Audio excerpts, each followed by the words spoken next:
নমস্কার বন্ধুরা, cooking with তুলসীতে সবাইকে স্বাগত জানাই।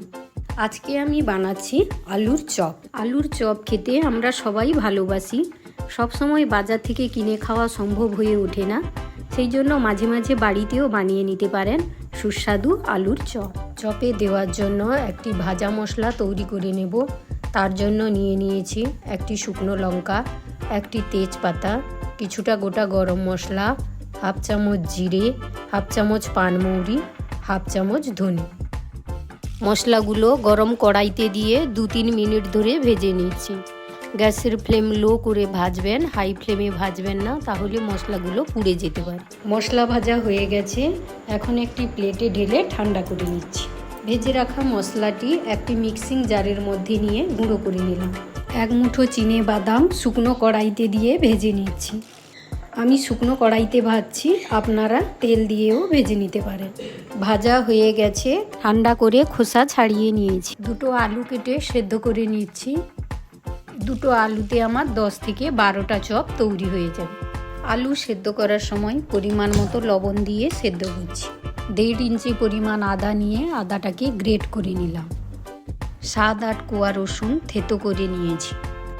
আমি 2টো কাঁচা লঙ্কা থেতো করে নিচ্ছি, আপনারা আপনাদের স্বাদ মতো নিয়ে নেবেন। 2টো পেঁয়াজ মিহি করে কুচিয়ে নিয়েছি। বেসনটা আমি আগে থেকে চালিয়ে নিয়েছি।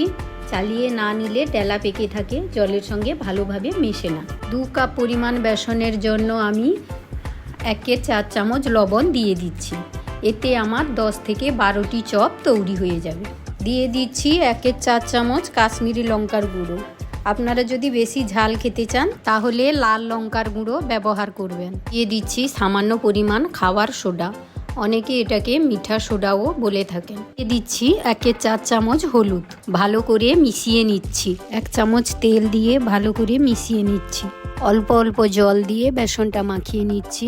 একসঙ্গে বেশি জল দিয়ে দিলে ব্যাটারটা পাতলা হয়ে যেতে পারে। ব্যাটারটি বেশি পাতলা বা বেশি মোটা করব না, আঙুলের ওপর দিয়ে দিলে যেন আঙুলে একটা পাতলা লেয়ার থেকে যায়। আমি যেভাবে দেখাচ্ছি এভাবেই তৈরি করে নেব। ব্যাটারটিকে আধ ঘন্টার জন্য রেস্টে রেখে দিচ্ছি। ততক্ষণে আমি চপ বানানোর জন্য আলুর পুর রেডি করে নিচ্ছি। গরম কড়াইতে দিয়ে দিচ্ছি পরিমাণ মতো তেল। তেল গরম হয়ে গেছে, দিয়ে দিচ্ছি কুচানো পেঁয়াজ। পেঁয়াজটাকে জাস্ট একটু ভেজে নিচ্ছি। এরপর দিয়ে দিচ্ছি থেতো করে রাখা রসুন। রসুনটার কাঁচা গন্ধ যাওয়া পর্যন্ত ভেজে নিতে হবে। এখন দিয়ে দিচ্ছি থেতো করে রাখা আদা, সঙ্গে থেতো করে রাখা কাঁচা লঙ্কাও দিয়ে দিলাম। ভালো করে ভেজে নিয়ে দিয়ে দিচ্ছি হলুদ আর কাশ্মীরি লঙ্কার গুঁড়ো। মশলাগুলো ভালো করে মিশিয়ে নিলাম।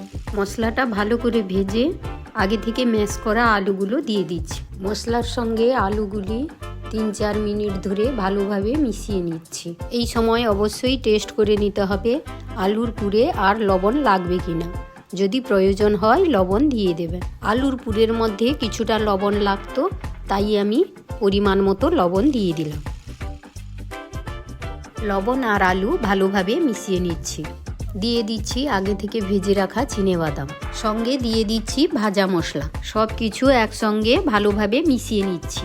আলুর পুরটা ভাজতে ভাজতে যখন দেখবেন কড়াইতে আর লেগে যাচ্ছে না, তখন বুঝতে পারবেন যে আলুর পুরটা ভাজা হয়ে গেছে। এখন আমি একটি থালার মধ্যে তুলে নিচ্ছি। চপ বানানোর জন্য এখন আমি শেপ দিয়ে নেব। হাতে অল্প পরিমাণ বেসন লাগিয়ে নিচ্ছি। আলুর পুর নিয়ে গোল গোল শেপ দিয়ে নিচ্ছি।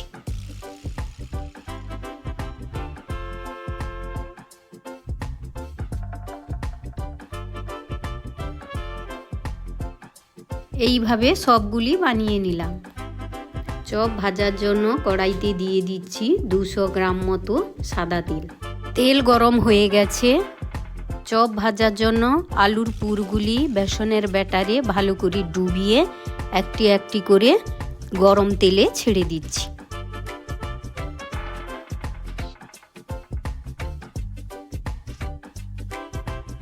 চপগুলিকে উল্টে পাল্টে গোল্ডেন কালার করে ভেজে নিচ্ছি। গ্যাসের ফ্লেম লো টু মিডিয়ামে করে চপগুলো ভেজে নিচ্ছি। বেশি হাই হিটে চপগুলো ভাজবেন না, তাহলে বাইরের দিকে কালার হয়ে যাবে, ভেতরে কাঁচা থেকে যাবে। চপগুলো ভাজা হয়ে গেছে, ঝাঁঝরি দিয়ে চপগুলো তুলে নিচ্ছি। এইভাবে সবগুলি চপ ভেজে নিয়েছি। সার্ভ করার সময় চপের ওপরে একটু বিট নুন ছড়িয়ে দেবেন, তাহলে খেতে আরও সুস্বাদু লাগবে। বন্ধুরা, ভিডিওটি কেমন লাগলো অবশ্যই কমেন্ট করে জানাবেন। ভালো লাগলে লাইক এবং শেয়ার করবেন।